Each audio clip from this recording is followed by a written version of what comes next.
此时被萧长坤挂了电话的张二毛，在这一瞬间感觉天都要塌了。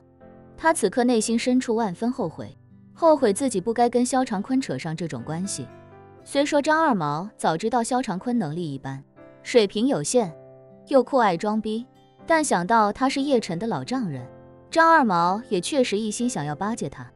现在看来，自己巴结谁都不该巴结萧长坤。他原本觉得正常人看见一条摇着尾巴上前讨好的狗，就算不给口吃的，也最起码摸摸脑袋安抚2下，就算不摸脑袋安抚，也不会从狗嘴里抢吃的，抢完再踹上2脚吧。可万万没想到，他萧长坤就能干出这种没羞没臊又没良心没底线的事。事到如今，他心里虽然万分后悔，可是也知道没得后悔药吃。眼下最重要的就是要在萧长坤落地之前，给他一个让他满意的解决方案。无奈之下，他也只能死马当作活马医，立刻给自己的小弟打去电话。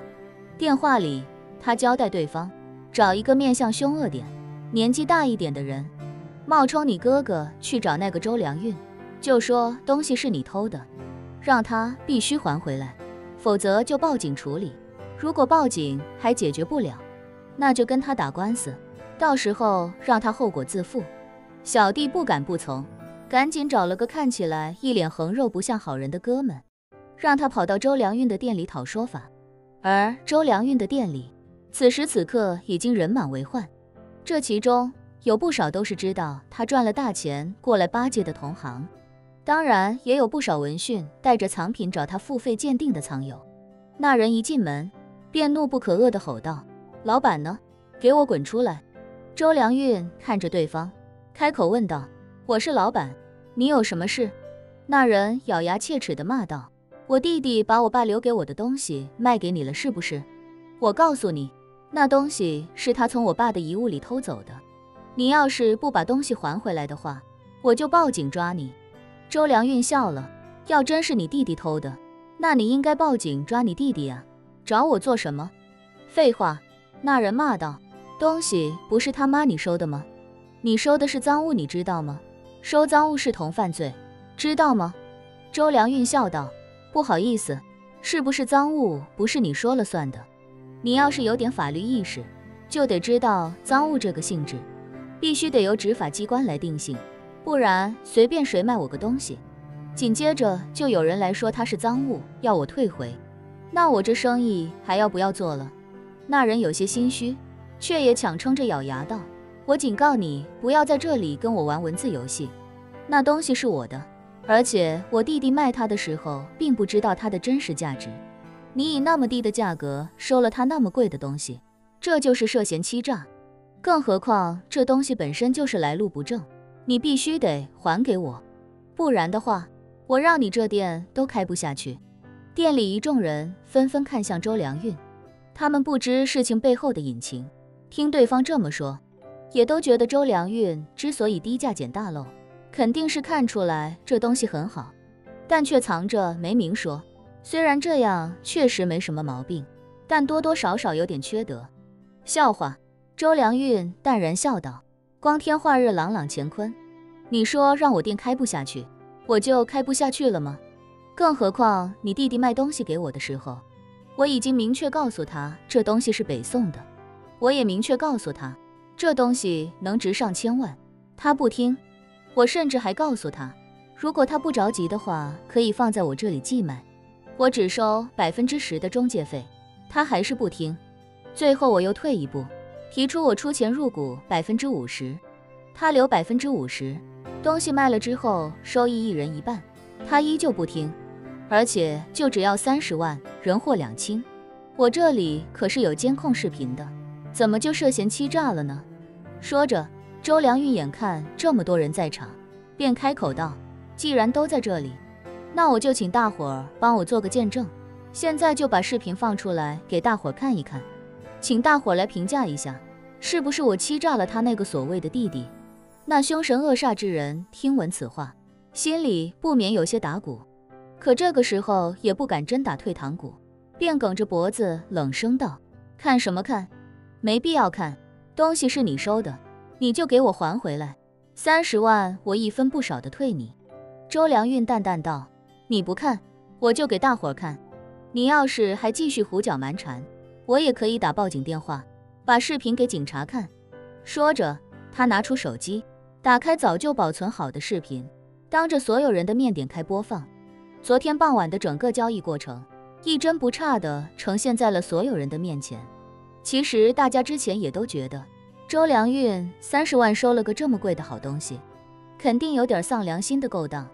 绝对是把人家的好东西说成普通物件来借此压价，最后忽悠住对方捡到大漏。可当大家看完视频，所有人都惊得说不出话来，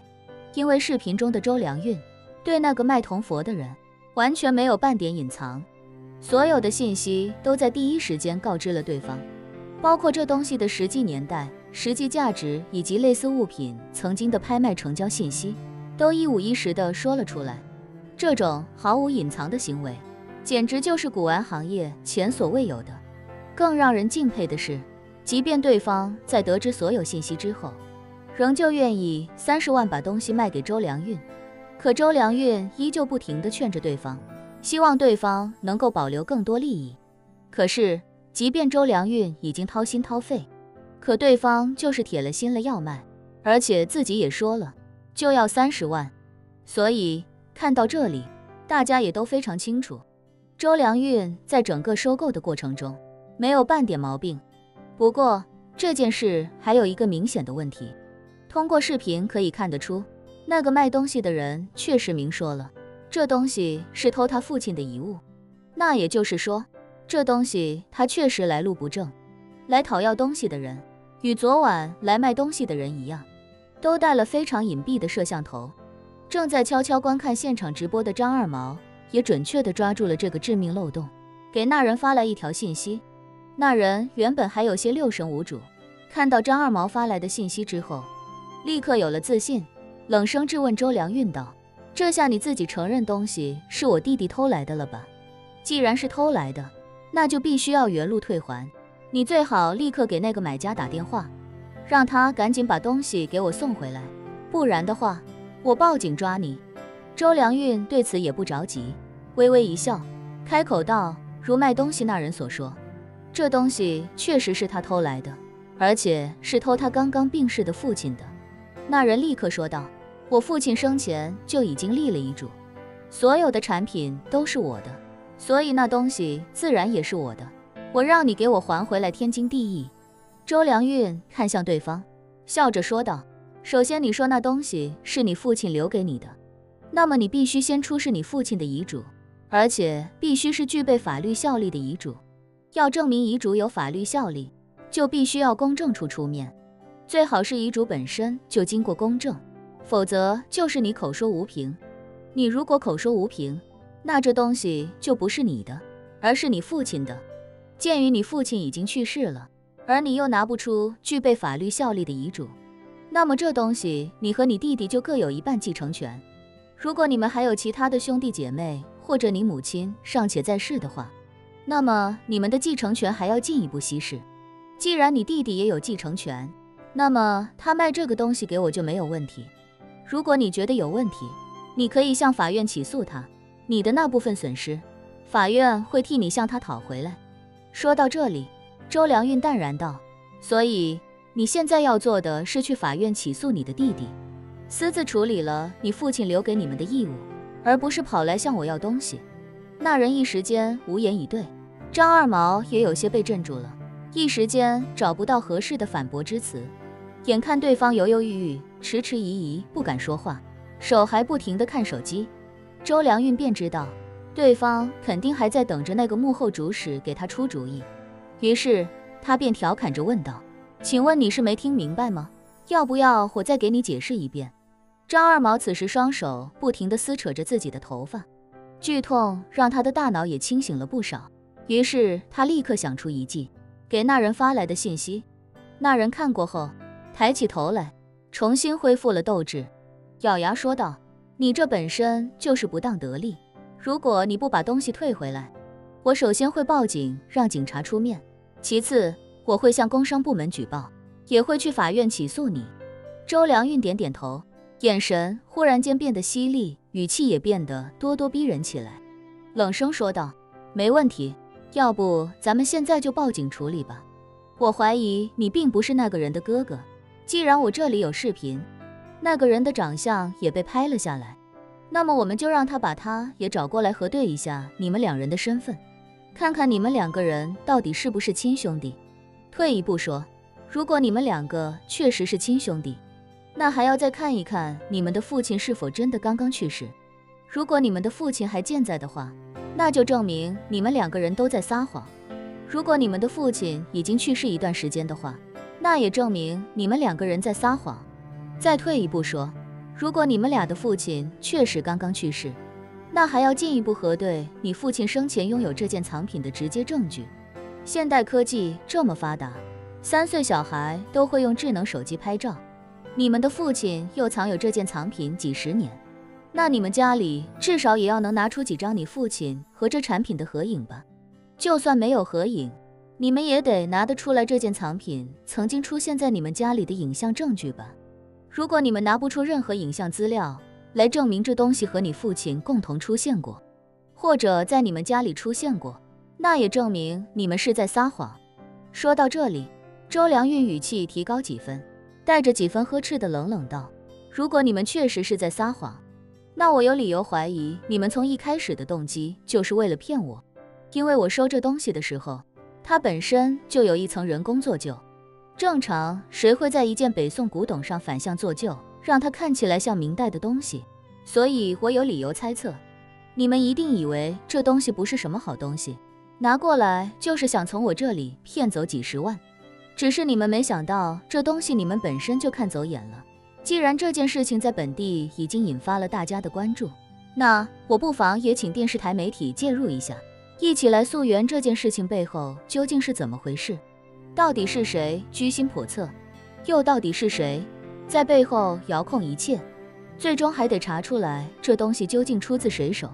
看看对方是不是一个有着丰富诈骗经验的犯罪团伙。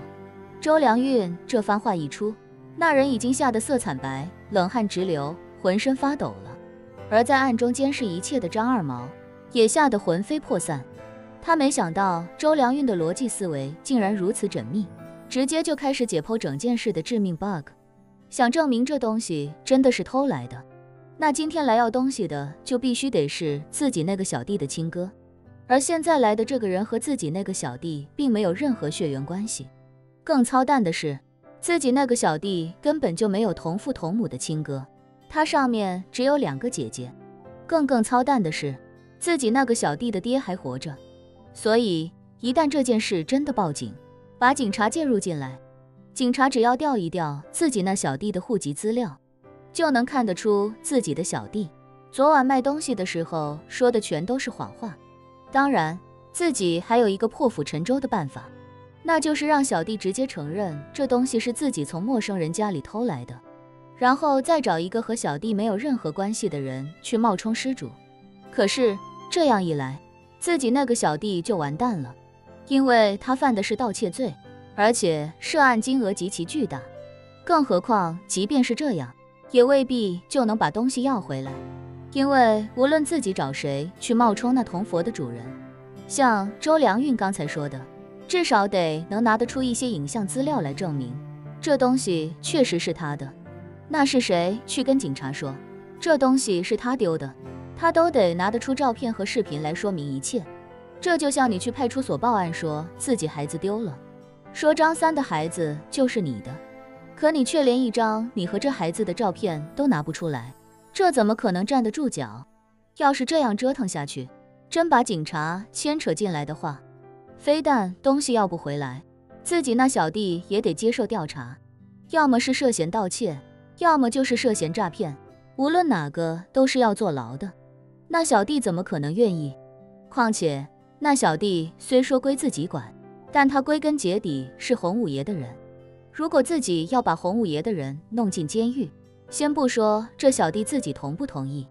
其他兄弟以及洪五爷自己又怎么可能会答应？想到这里，他终于意识到周良运把控局势的能力远比自己以为的要强大得多。他这才明白，其实从自己的小弟拿着那尊铜佛走进珍宝轩的时候，一切其实就已经在按照周良运的节奏发展了。周良运本就是运筹帷幄，走一步算百步的布局高手，张二毛这种靠小聪明和贵人帮扶上位的野路子，哪是他的对手？所以周良运将计就计，对他来说就是降维打击。知道自己惹到了高手，张二毛立刻做出决定，这件事情绝对不能再跟周良运纠缠了。于是他便立刻给那小弟发了一条信息。那小弟收到信息，表情一阵惊讶又一阵犹豫，但迟疑再三，还是咬着牙对周良运说道：算了，东西我不要了，这次就便宜你了。说罢，他不等周良运说话，转身便跑了出去，快速消失不见。